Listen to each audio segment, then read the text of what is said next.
and our staff. We want to wish you thank you very much for coming today as we celebrate our 100th anniversary as a parish. And I tell you, you don't look a year over 99, I'm just telling you. But isn't this awesome? 100 years of God's grace.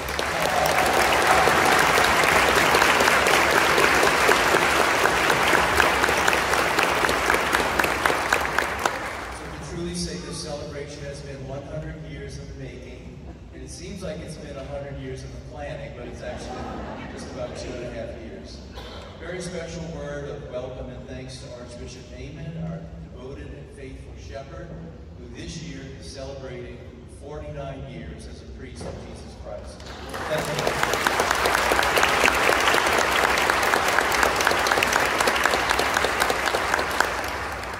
Welcome our celebrating priests, many of whom have a connection with St. Francis Xavier, or else they're friends of ours, our deacons, religious, civic officials. Especially want to say a word of welcome to Councilwoman Jennifer Van Rankin and to members of our Jefferson Parish Fire Department, Assistant Chief Mike Travis, Deputy Chief Leonard Dominique, and any other officials who are here who I didn't happen to see again. As well as our beloved parishioners, our parish and school staff, family, friends, and honored guests. We're really delighted that you have joined us here today for this historic occasion. Not a lot of people make it to 100 years old.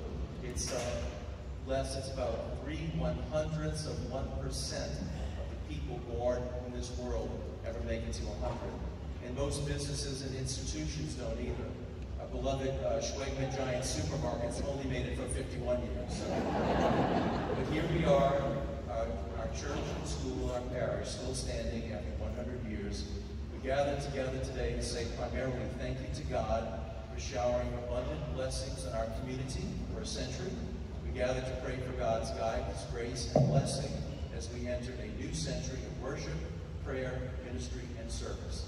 So again, thank you for joining us. Thank you, Father Joe, for your very warm welcome, for gathering us together as God's people as we celebrate with great gratitude 100 years the establishment of the parish of St. Francis Xavier. We're grateful to be here, and I would like to know if there was anyone here when the church was founded. Because if you're here, we're glad to canonize you now. My sisters and brothers, during this Easter season, we continue to pray that God will bring us more deeply into the mystery of the resurrection of Christ. And so we pause now in order to celebrate these mysteries more worthily. We pause now to remember our sins and to ask for God's gift of mercy as the risen Christ comes to heal us. Lord Jesus, you raise us to new life. Lord, have mercy. Lord, have mercy. Lord Jesus, you forgive us our sins. Christ, have mercy. Christ, have mercy. Lord Jesus, you feed us with your body and your blood. Lord, have mercy. Lord, have mercy. And may Almighty God have mercy on us. May He forgive us for our sin and bring us to the kingdom of everlasting life. Amen. Amen.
so that the humble flock may reach where the brave shepherd has gone before, who lives and reigns with you in the unity of the Holy Spirit, God, forever and ever. Amen.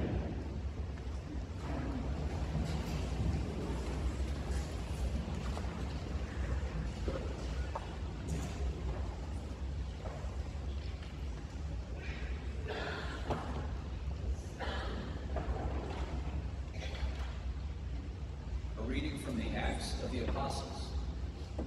Peter, filled with the Holy Spirit, said, "Leaders of the people and elders, if we are being examined today about a good deed done to Agrippa, namely, by what means he was saved, then all of you and all of the people of Israel should know that it was in the name of Jesus Christ, the Nazarene, whom you crucified, whom God raised from the dead. In his name, this man stands before you, healed. He is the stone rejected by you, the builders, which has become the cornerstone. There is no salvation through anyone else, nor is there any other name under heaven given to the human race by which we are to be saved." The word of the Lord. Thanks be to God.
A reading from the first letter of St. John.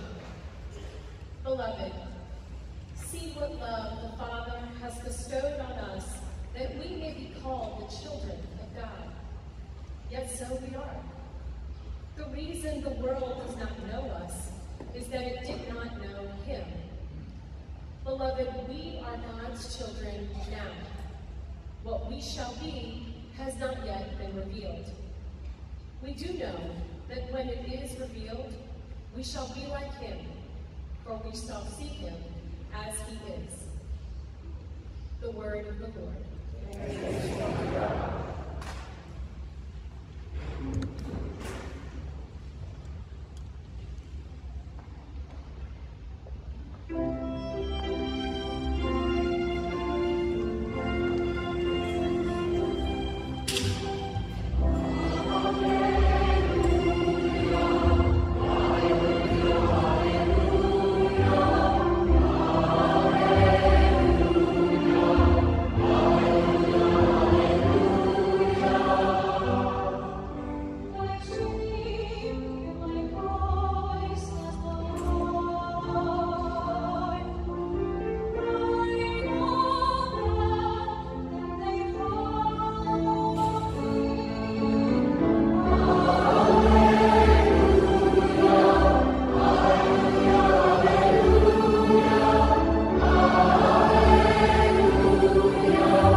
Jesus said, I am the good shepherd. A good shepherd lays down his life for the sheep. A hired man, who is not a shepherd and whose sheep are not his own, sees a wolf coming and leaves his sheep and runs away. And the wolf catches and scatters them. This is because he works for pay and has no concern for the sheep. I am the good shepherd, and I know mine, and mine know me, just as the Father knows me, and I know the Father. And I will lay down my life for the sheep. I have other sheep that do not belong to this fold. These also I must lead, and they will hear my voice, and there will be one flock, one shepherd.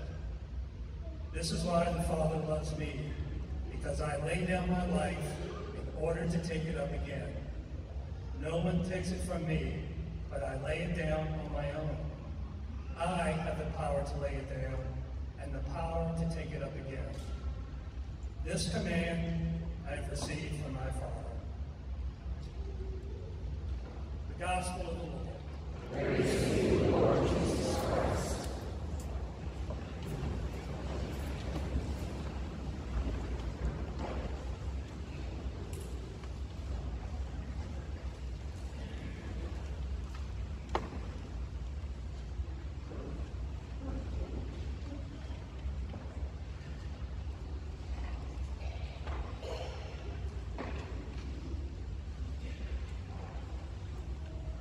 So Archbishop Eamon invited me to give a homily at the Mass today with the promise that he will have remarks at the end, since he said I know the parish a lot more than he does. So, but before I start the homily, I really just need to take a picture of all this. I just can't believe it. So please smile.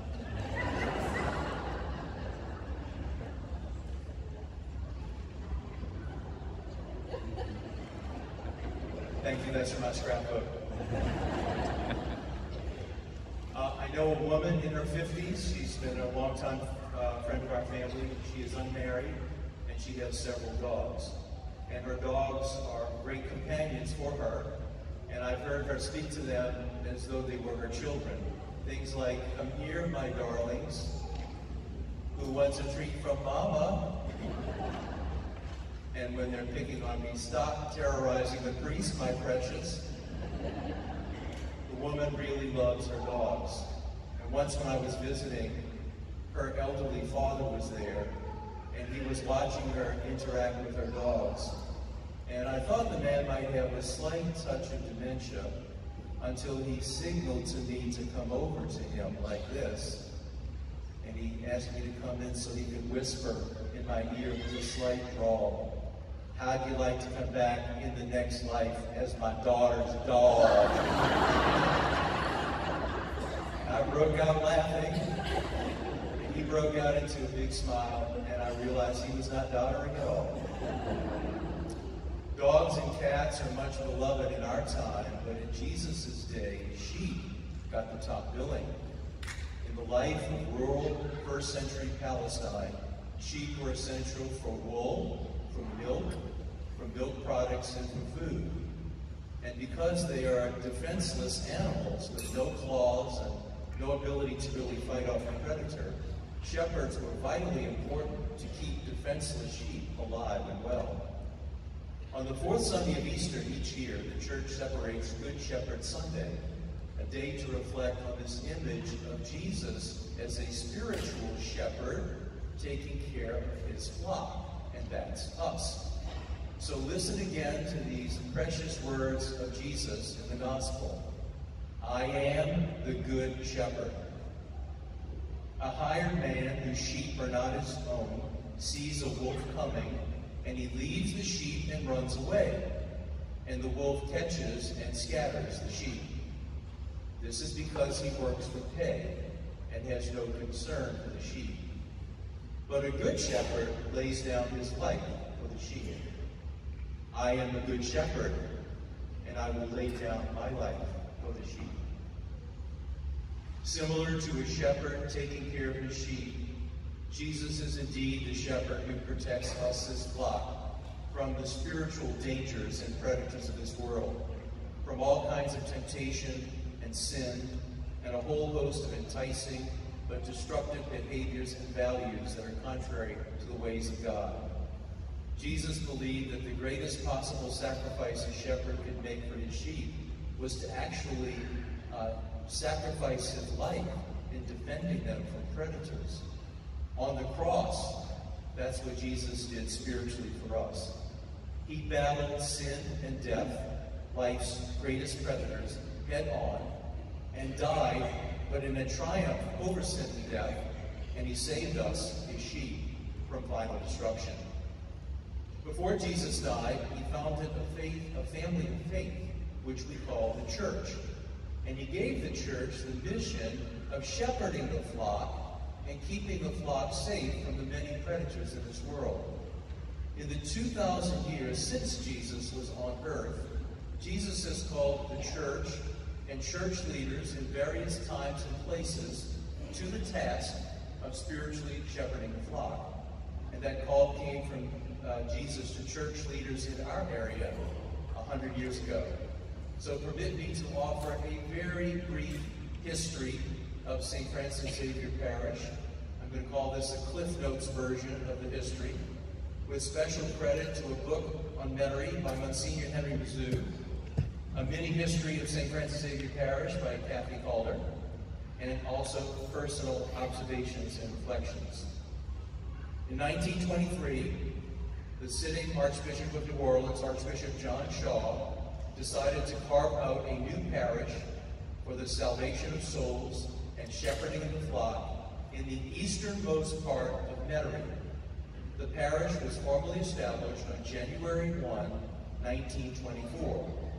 Archbishop Shaw named a Dutch-born priest, Father Francis Xavier Rambatz, as the founding pastor, and he allowed him to choose the patronal name for the parish. Surprise, he chose his own namesake, Francis Xavier, which turned out to be very providential because he was a great missionary to the east, to India and Japan and China, and we're in the easternmost part of Metairie. And he was indeed a great missionary, and at that time, Metairie was really mission territory.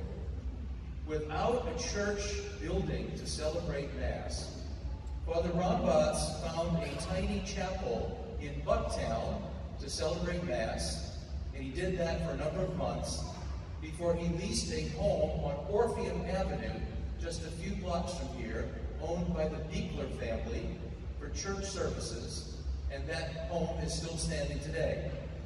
That became the first parish church for St. Francis Xavier, the place of Mass, baptism, and other sacraments, plus the rectory where the priests lived from 1924 to 1926.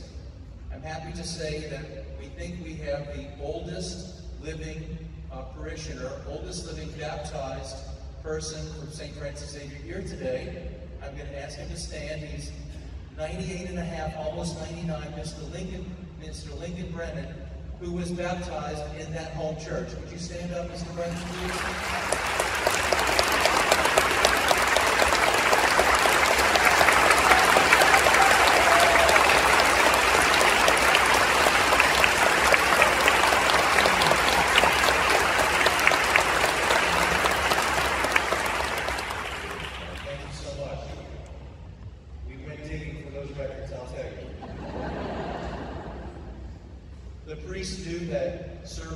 Mass and services could not continue for a long time in that church. So construction began on a permanent church building on Metairie Road, which today is our parish center, and it was only a part of the parish center, so it was a relatively small building, but it opened in 1926 as the second church. It was a combined church, a rectory for the priests, and the first school. A small school was included in the building because Father Rambads was eager to begin teaching the Catholic faith to children and thereby strengthening the faith of families. The first school was staffed by the Sisters of Mercy, who lived in uptown New Orleans and traveled by streetcar to Metairie every day and did a good bit of walking. I'm happy to say that two of the Mercy sisters, they weren't here in the beginning, but they came later and served at our school for many years, Sister Nicholas Skiro and Sister Evelyn Fournay. I asked them please to start.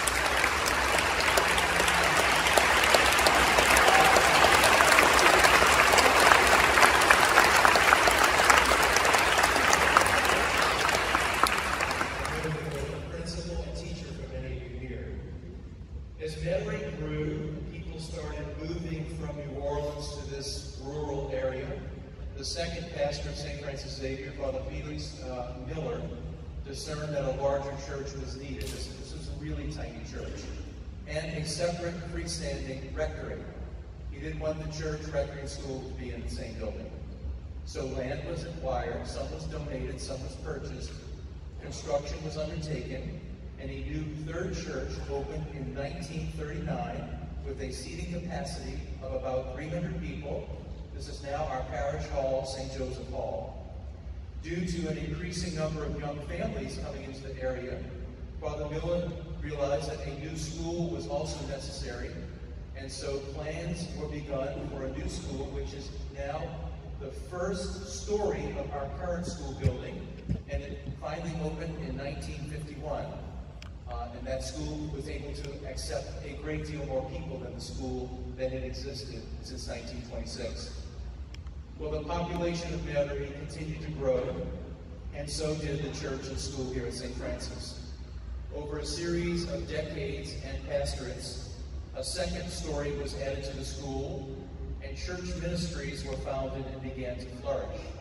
The Holy Name Society was founded, the CYO, the Knights of Columbus, the Daughters of Isabella, the St. Vincent de Paul Society, the Food Pantry, a program for seniors, Boy Scouts and Girl Scouts, and the Men's Club. During that period of time, over several decades, our school earned recognition as a Blue Ribbon School of Excellence by the National Department of Education. Pastors, parochial vicars, religious sisters, deacons, school administrators, and thousands of dedicated lay parishioners, including a number of you here today, played an important role in the growth of this parish during the 20th century and into the 21st century. For 31 years, from 1987 to 2018, St. Francis was blessed with the leadership of an outstanding priest who unfortunately was not able to be here today, Monsignor Andrew Taramino, Father T. I think we can give him an applause for this honor.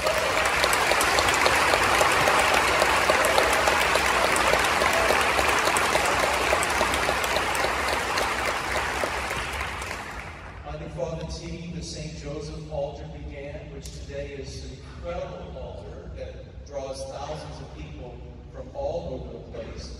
The Adoration Chapel opened and became a perpetual place for prayer, and long-range plans began for building a new and larger church that would be able to seat 650 people. And that church is the church that we are in here today. It took a lot of time because this square of land had houses and an apartment complex and various other buildings that families were not ready to part with. So it took time before all of that happened. It took a total of 23 years, actually, to plan, to purchase the land, to run a capital campaign, and to undertake construction. And this church, our fourth church, opened in January of 2010 with a great celebration. And the third church of 1939 became a much-needed, much-used parish hall. Many of the activities had been hosted in the gymnasium, the school gymnasium. Now we have both a parish hall and a gymnasium to host various different sized events. Countless parishioners contributed time and resources to these developments. There is a board as you go out the hallway of the church with the names of hundreds and hundreds of parishioners who were involved in the effort to build this beautiful church. And we thank them for all that they did to make this a reality. When Father T retired finally in 2018, at the chipper age of 81 years old, I got a phone call from the Archbishop inviting me to come here and serve as a pastor and to lead the seminary where I've been serving for 12 years. So I've been here now for 6 years. During that time, I have come to treasure the scenic location of our church in a grove of oak trees on the Metairie Ridge, which I believe is the highest land elevation in Jefferson Parish.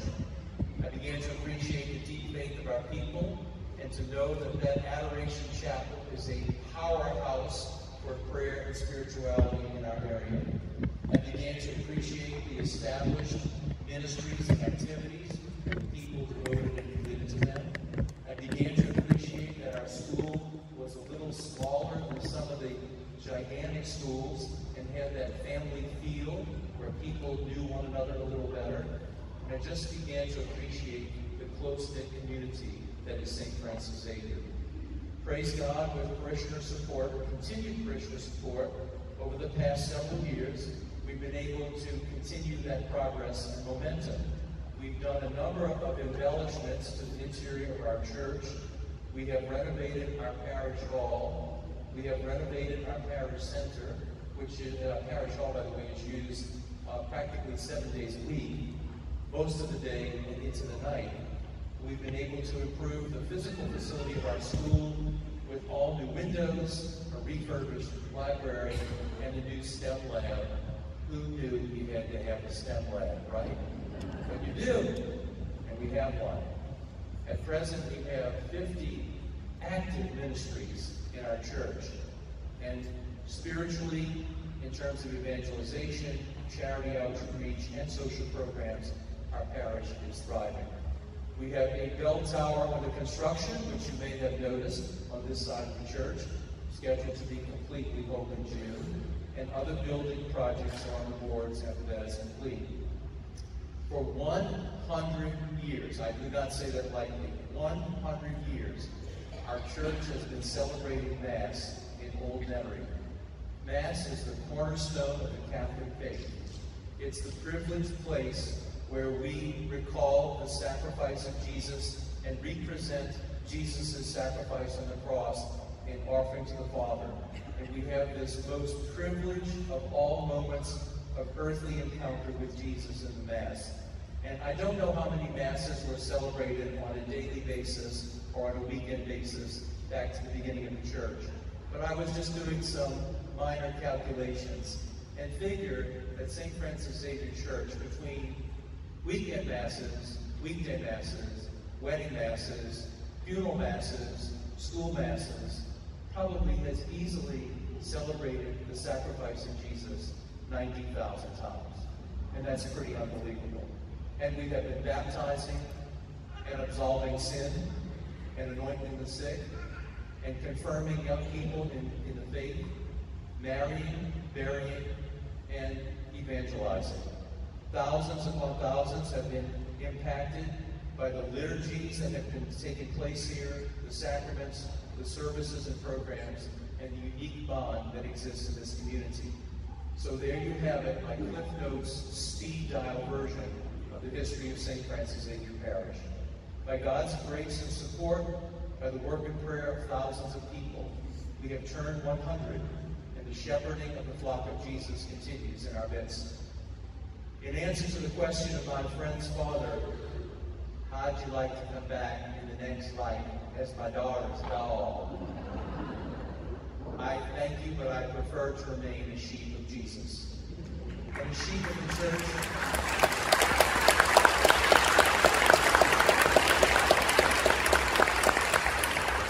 And a sheep of the church that he has entrusted to the church to shepherd, safeguard, and guide on our journey.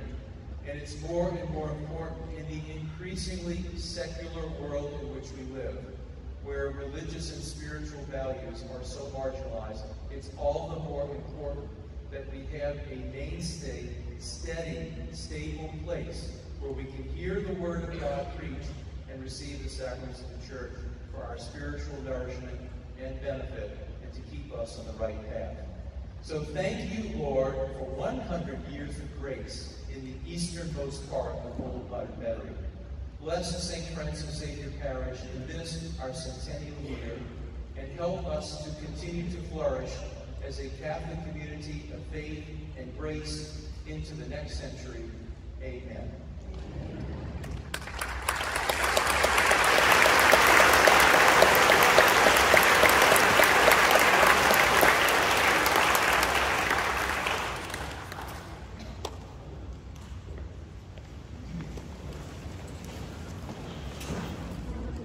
Brother Joe, thank you for recounting for us that sacred story of God founding this parish community and the many ways that God has been faithful to the community through the action of so many people. And so we come together to express our faith as we say, I believe in one God, Father Almighty, maker of heaven and earth, all things visible and invisible. I believe in one Lord Jesus Christ, the only begotten Son of God, born of the Father before all ages, died for God, life and light, true God unto God, begotten, not made, consubstantial with the Father, through whom all things were made, for our sin and for our salvation, he came down from heaven, and by the Holy Spirit was born of the Virgin Mary, and became man. For our Savior was crucified under Pontius Pilate, who suffered death and was buried, and rose again on the third day, in accordance with the Scriptures. He ascended into heaven, and is seated at the right hand of the Father. He will come again in glory to judge the living and the dead, and his kingdom will have no end. I believe in the Holy Spirit, the Lord, the giver of life, who proceeds from the Father and the Son, who with the Father and the Son is adored and glorified, who has spoken through the prophets. I believe in one holy Catholic apostolic church. I confess one baptism for the forgiveness of sins, and I look forward to the resurrection of the dead and the life of the world to come. Amen. My sisters and brothers, in the midst of our gratitude, we also come to the Lord and ask for his continued blessings, presenting to him those particular needs that we have. In gratitude for God's gracious blessings on our parish for the past 100 years, and united in prayer for God's continued blessings in the next century, we pray to the Lord. Lord, hear our prayer. For spiritual conversion in our nation, and for the preservation of religious liberties and all life, from conception to natural death, we pray to the Lord. Lord, hear our prayer. For Pope Francis' prayer intention for the month of April, that the dignity and immense value of women be recognized in every culture, and for the end of discrimination experienced in different parts of the world, we pray to the Lord. Lord, hear our prayer. For vocations to the priesthood and religious life of our parish, especially as we celebrate Good Shepherd Sunday, we pray to the Lord. Lord, hear our prayer. For all who are afflicted with physical, mental, emotional, or spiritual illness, that they may know the grace and help of Jesus our healer, we pray to the Lord. Lord, hear our prayer. For our deceased loved ones, for for the recently deceased, and for all whose names are listed on our Easter memorial board. We pray to the Lord. Lord, hear our prayer. We now pause to add our own intentions in silence.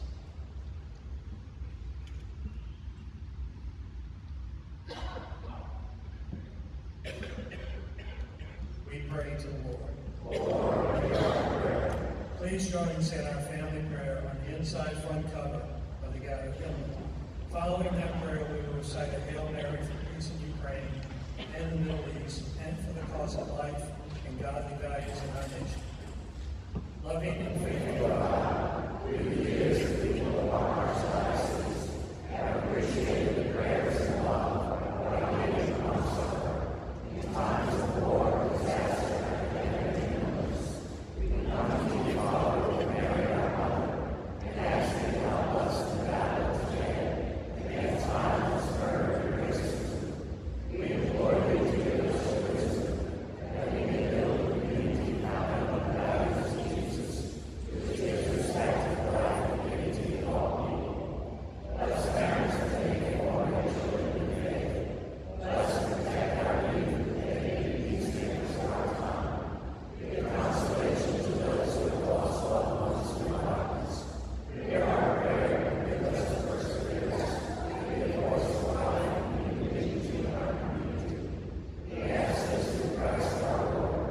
Our Lady of Consular, please help us. Mother Mary of Live, pray for us and we need a holy family. Hail Mary, full of grace, the Lord is with thee. Blessed art thou among women, and blessed is the fruit of thy womb, Jesus. Holy Mary, Mother of God, pray for us sinners, now and at the hour of our death. Amen. Loving and faithful God, we know that you always listen attentively to all that we ask of you. And as we celebrate this Jubilee, we thank you for all that you have given to us, and for what lies ahead, we trust in you. And we ask this through Christ our Lord. Amen.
brothers, please pray that my sacrifice and yours may be acceptable to God, the Almighty Father.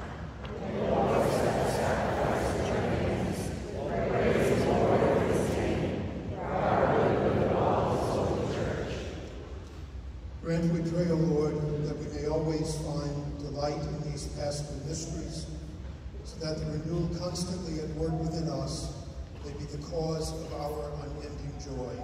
Through Christ our Lord. Amen.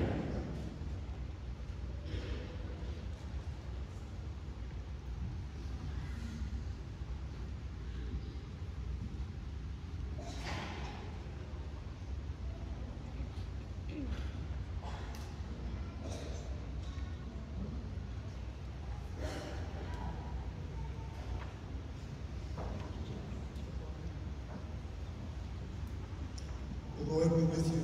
And with your spirit. Lift up your hearts. We lift them up to the Lord.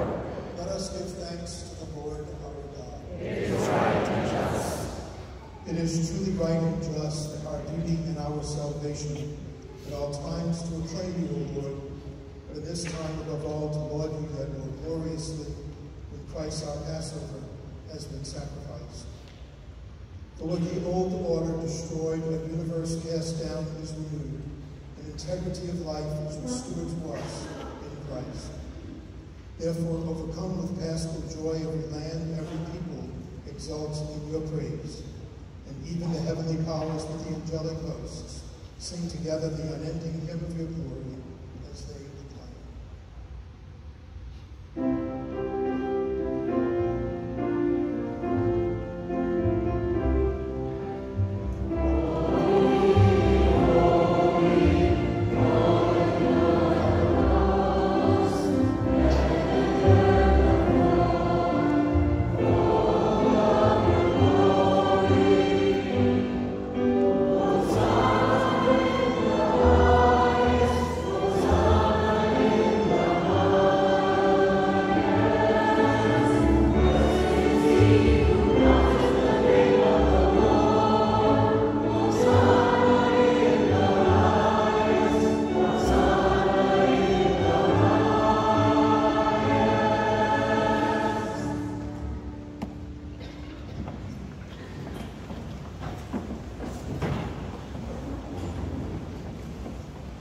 You are indeed holy, O Lord, the font of all holiness.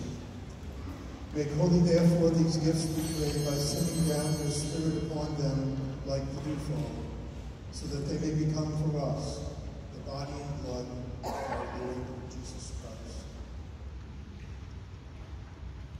At the time he was betrayed and entered willingly into his passion, he took bread and giving thanks, broke it, and gave it to his disciples, saying, "Take this, all of you, and eat of it, for this is my body, which will be given up for you."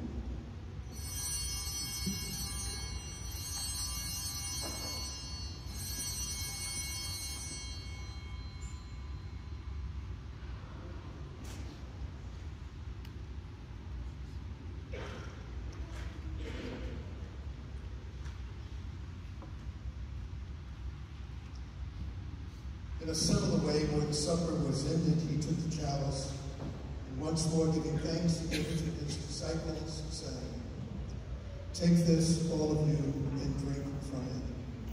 For this is the chalice of my blood, the blood of the new and eternal covenant, which will be poured out for you and for many for the forgiveness of sins. Do this in memory of me."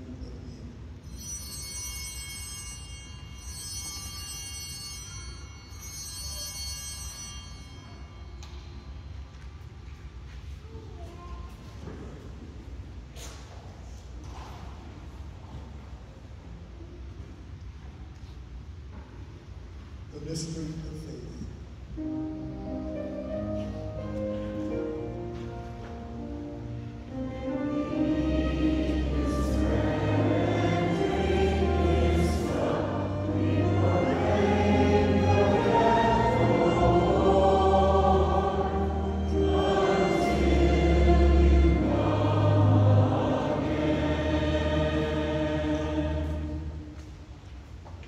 Therefore, as we celebrate the memorial of his death and resurrection, we offer you, Lord, the bread of life and the chalice of salvation, giving thanks that you have held us worthy to be in your presence and minister to you. Humbly we pray that partaking of the body and blood of Christ, we may be gathered into one by the Holy Spirit. Remember, Lord, your church spread throughout the world, and bring her to the fullness of charity, together with Francis our Pope, Gregory our Bishop, his assisting bishops, and all the clergy. Remember also our brothers and sisters who have fallen asleep in the hope of the resurrection, and all who have died in your mercy. Welcome them to the light of your face. Have mercy on us all, we pray, that with the Blessed Virgin Mary, Mother of God, with Blessed Joseph, her spouse, with the blessed apostles, and all the saints who please you throughout the ages, we may merit to be co-heirs to eternal life, and may praise and glorify you through your Son, Jesus Christ.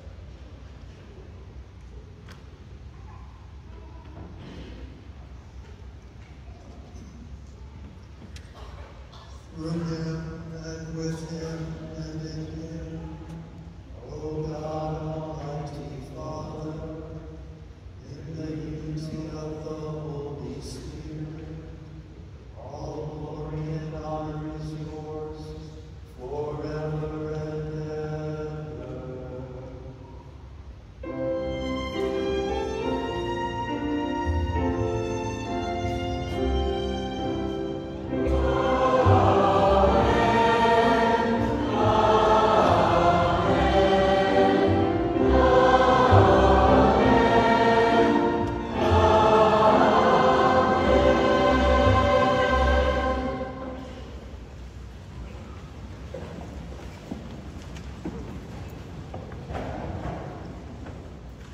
At the Savior's command, informed by divine teaching, we dare to say, Our Father, who art in heaven, hallowed be thy name.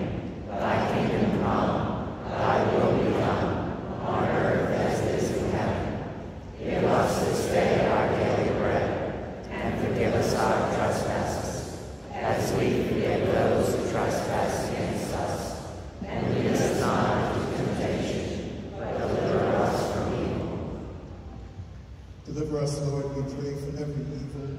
Graciously grant peace in our days, that by the help of your mercy, we may be always free from sin and safe from all distress, as we await the blessed hope and the coming of our Savior, Jesus Christ. The kingdom, power, and glory are yours now and forever. Lord Jesus Christ, who said to your apostles, peace I leave you, my peace I give you. Look not on our sins, but on the faith of your church, and graciously grant her peace and unity in accordance with your will, who live and reign forever and ever. Amen. May the peace of the Lord be with you always. And with your spirit. Let us offer each other a sign of peace.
of God.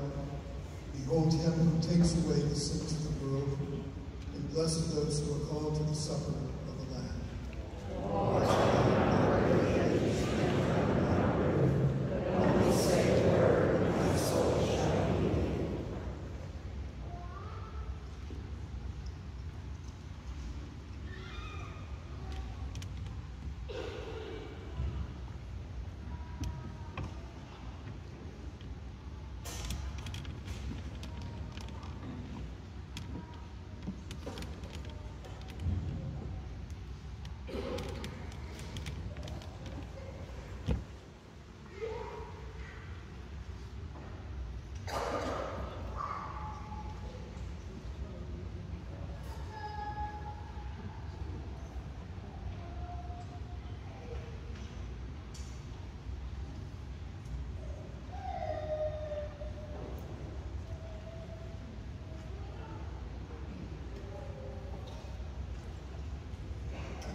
Let us pray.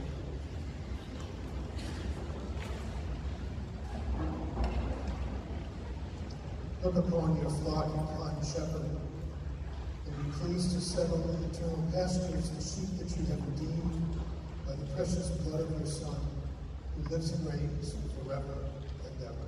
Amen. Please be seated for just a moment for our announcements. Our young adult ministry, for those ages 21 to 39, will meet in church this Monday at 7 p.m. for an hour of worship, followed by a social at Mama's Place. We invite all young adults to check it out. We're regularly getting 30 to 40 people, which is awesome. This Wednesday night, our Faith Formation series on the Mass continues in St. Joseph Hall. This is part 2 of the series by Word on Fire Ministries. A complimentary meal is served at 6 p.m. if you call or contact the office by Monday to order it. And the videos begin at 6:30, and then afterwards begin discussion and prayer. Our Historical Committee for the 100th anniversary year will have a presentation on the history and artwork of our church in 2 weeks on Sunday, May the 5th, from 3:30 to 5 p.m. There'll be an oral presentation in church, and then everyone will move over to St. Joseph Hall for a video presentation and reception. All are invited. This information is in the bulletin. And finally, I want to say thank you so much to Archbishop Beyman, who will address us in just a few minutes. Thank you, Archbishop Beyman, for being a part of this celebration. Your presence really makes it special. So thank you so much for being here.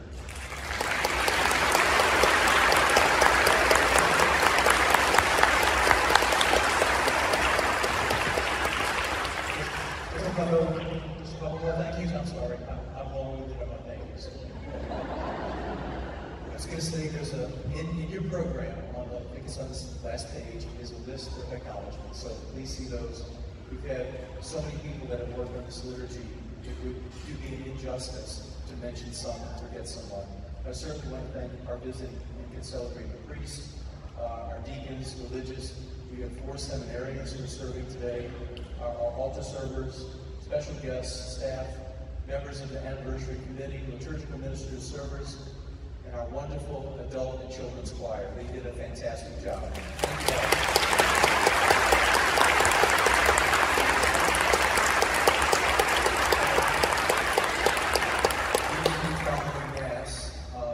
Some commemorative handkerchiefs with the name St. Francis Xavier 100 Years, which will be handed out. And for those who are interested, we're going to leave the church through this door over here. The priest is going to take up their vestments first. And we've been given some gorgeous second-line umbrellas. We have a little second-line procession led by the St. Aug High School brass band. That will be out this door. There's 6 members of the band that are with us. They're going to go down this block, having beads and bets, and then into the back parking lot. If you would prefer not to be in that procession, you can just go to the back parking lot, where soon afterwards we will say prayers and grace and say a few more thank yous, and then we will begin the program, a fabulous meal, live music, activities for kids, and much more. So again, thank you for joining us. We're very grateful that you were here today. And now Archbishop Beyman.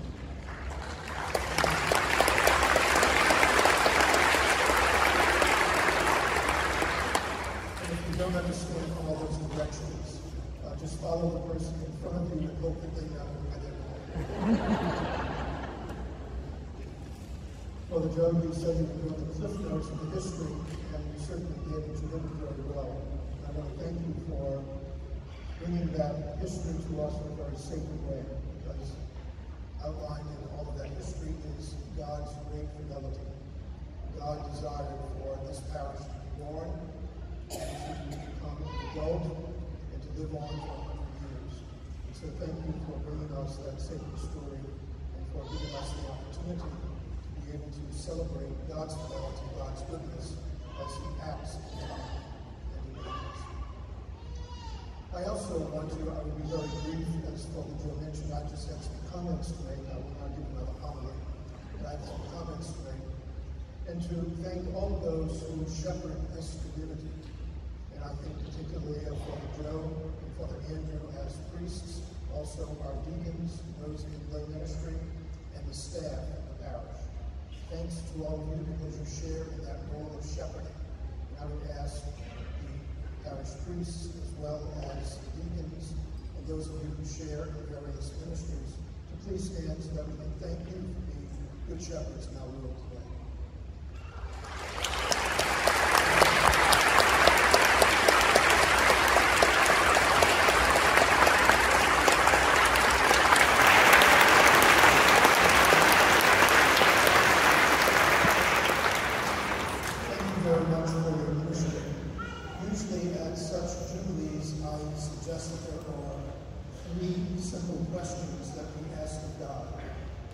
First is, thank you for the 100 years that you have given.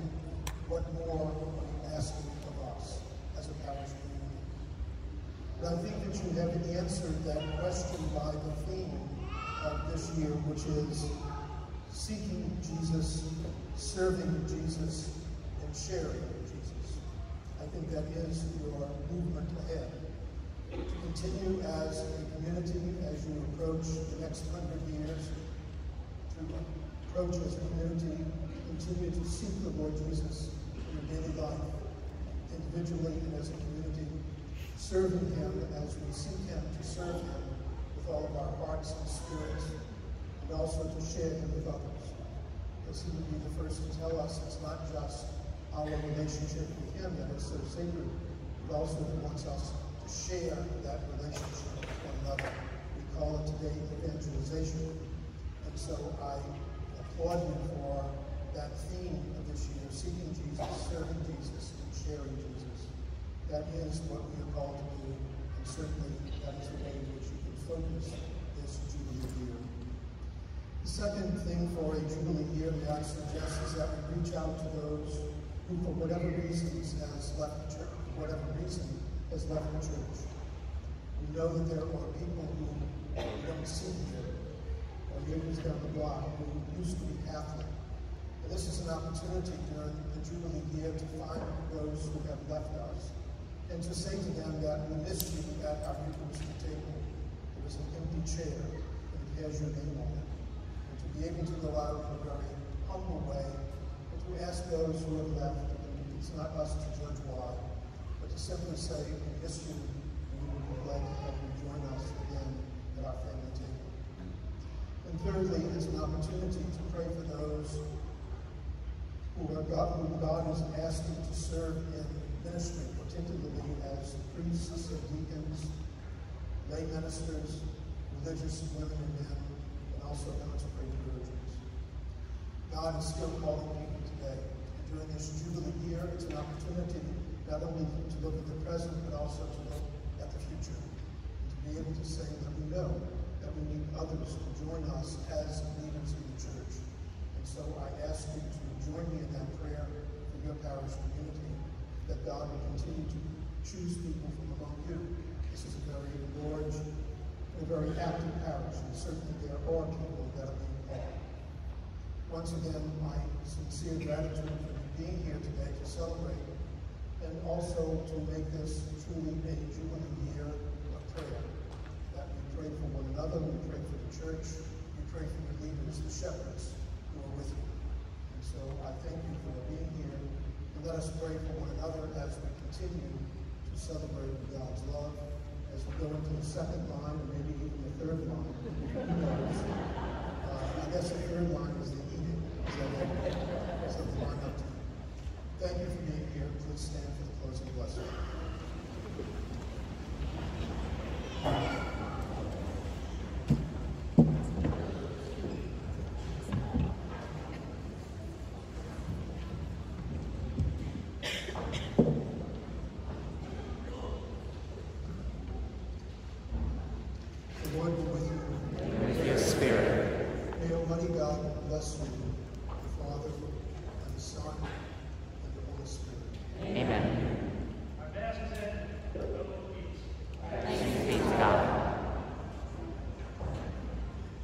St. Michael,